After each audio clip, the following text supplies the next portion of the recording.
on top of that, and then take it to the sink and kind of wash off a little bit of the tempera paint. And even just like letting them go to the sink was like the greatest thing, because we never allowed them back there. So they were really excited to be able to take their cell to the sink and, you know, be able to do that by themselves. And then the final step is the weaving process, where we kind of go over radial weaving.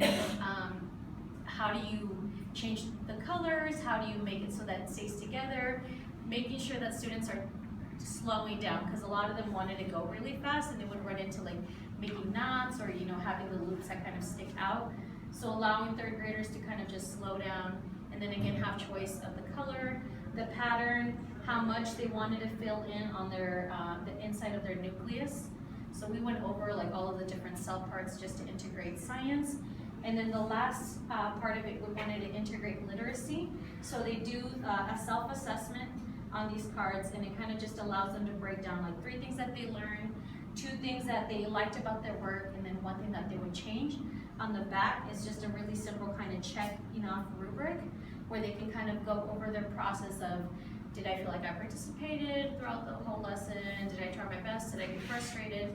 And it kind of has like little smiley faces as well for them to figure out like, you know, how they think they did. For my teacher-centered assessment, what I did was a checklist. So it's right over here, and it's just kind of going over those objectives and seeing if they met it.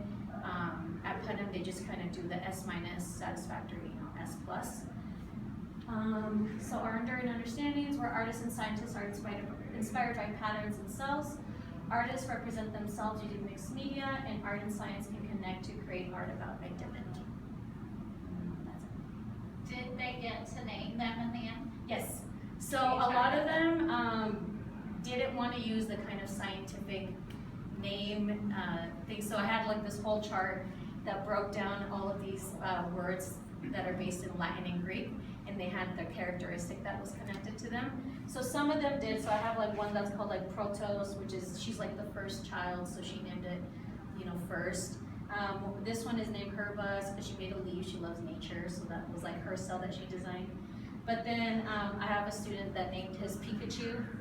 So his Pikachu is right here, you know, that like represents him. And this student, he's Filipino, so he named his Filipino.